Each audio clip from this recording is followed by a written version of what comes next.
Mark Geragos is Colin Kaepernick's attorney. Mark, good morning to you. Good morning.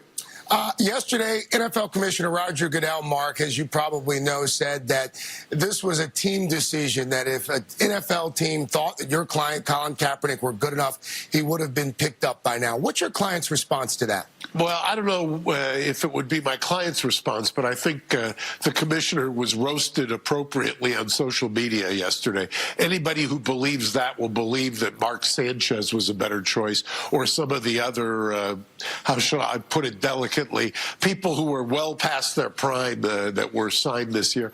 And you'd have to believe that 32 individuals came to the same conclusion separately and decided that they just weren't going to win. And one of the things that I don't think the follow-up questions the commissioner never asked was, why is it that nobody ever gave him a workout? Why didn't anybody ever bring him in and see where his skills were at? So I think the whole thing is basically a ruse. It was done, and the collusion actually was the NFL kowtowing to the president. I mean, it's clear. I think the evidence will show that when we do the hearing, and it's been admitted pretty much publicly by a number of the owners.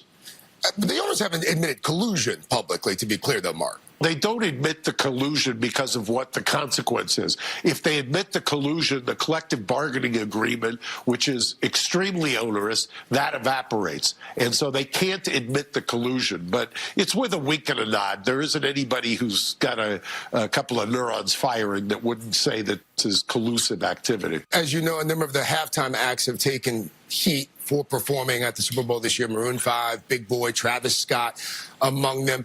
Does Colin Kaepernick see their participation during the halftime show as some sort of a personal affront? I think what it says is, number one, they do take a lot of heat, and I think rightfully so. I mean, the idea that you're going to basically cross a picket line, because that's what they're doing. They're crossing an intellectual picket line. They're saying to themselves, I care more about my career than I do about whether what I'm doing is right.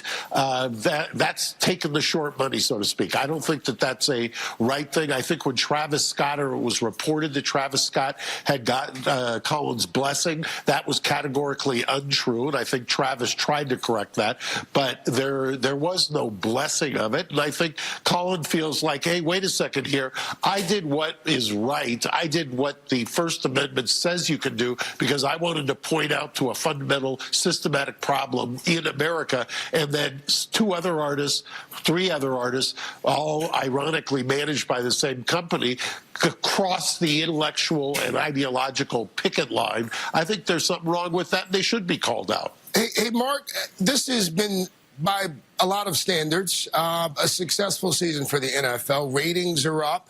A number of young stars have emerged. The public protests have all but ended, save a few rare exceptions. Colin Kaepernick's mission, has it failed in the NFL? No, I don't think so at all. I think that part of what has happened is that people have moved on to other issues. I think he opened the door to a robust discussion. And I think there's also an element of this. There's been quite a bit of reporting that basically the so-called divisiveness that this caused was actually ginned up or generated by a Russian disinformation effort. I think part of the reason that it is, or it has become less of a hot-button issue is, number one, the Russian trolls have been sidelined, if you will. And number two, I think that when Nike made the bold move to put him as the face of a campaign, it became apparent then this wasn't as divisive as people said. And people understand in America that protest is probably the most American thing you can do. Really quickly, Mark, does he want to play again? Yes. I have seen him over the course of the last year work out almost religiously, 4 to 5 hours a day. He's in spectacular shape. And yes, that's what he does. He's at the height of his profession. He should be playing, wants to play, and that's why we pursued this. Mark Geragos. Mark, thank you. Thanks for your time. Thank you, Craig.